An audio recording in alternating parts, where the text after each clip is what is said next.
Cette chronique équipement vous est présentée par le Trio Hockey, Sport Rousseau, Hockey Expert et l'entrepôt du hockey. Cette semaine, dans le cadre de la chronique équipement, on est toujours accompagné d'Éric Dupont qui va poursuivre la discussion sur les bâtons de hockey. Éric, Sidney Crosby, on le sait, fait des points, remplit le filet à profusion depuis l'entrée dans la Ligue nationale en 2005-2006. Parle-moi un petit peu de son arme préférée, le CCM Ripcord 3D.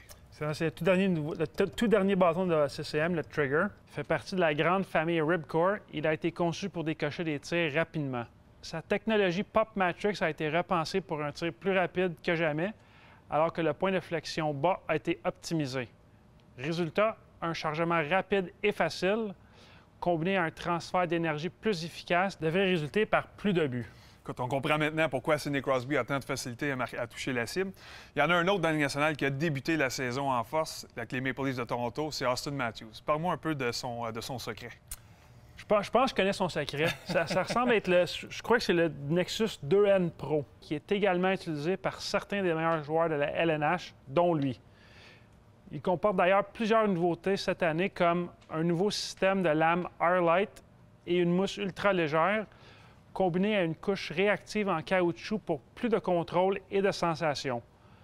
De plus, la technologie de profil Easy Load et celle de la zone de frappe aide le 2N Pro à obtenir les meilleurs résultats de tir avec un minimum d'effort. Et à le voir jouer avec les Maple Leafs, on comprend un peu mieux maintenant pourquoi il a tant de facilité à marquer des points et les Leafs doivent nécessairement s'en réjouir avec l'avenue de John Tavares également.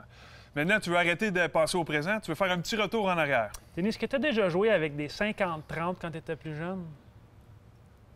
Non? Non. Moi non plus.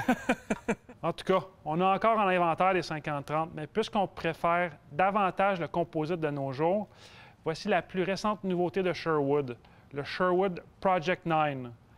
Il offre le poids léger et le contrôle dont vous avez besoin pour jouer à la vitesse du hockey d'aujourd'hui. Sa technologie Shot Sensor, qui modifie le point de flexion selon la position de votre main au bas du bâton pour une puissance optimale partout sur la glace, permet d'optimiser chaque tir. Finalement, l'amélioration de la distribution du poids permet un équilibre optimal pour une mobilité sans effort et une puissance inégalée. Parfait, Éric. En conclusion, peux-tu nous donner un petit peu quelques critères d'achat? La première chose importante, c'est le budget. Que le prix des bâtons varie vraiment. Il y a des bâtons à 59,99, d'autres à 339,99. Donc, il faut bien déterminer son budget, savoir faire le bon choix. En plus, combien de fois par semaine qu'on l'utilise? Est-ce qu'on veut un bâton plus durable, plus performant? C'est vraiment des critères très importants à choisir. Parfait. Merci beaucoup, Éric. Très intéressant. Ça fait le tour d'horizon pour les nouveautés en fait de bâtons de hockey. La semaine prochaine, tu nous reviens avec quoi? La semaine prochaine, on va parler de patins. Parfait. J'ai bien hâte de voir ça. Merci. Bonjour.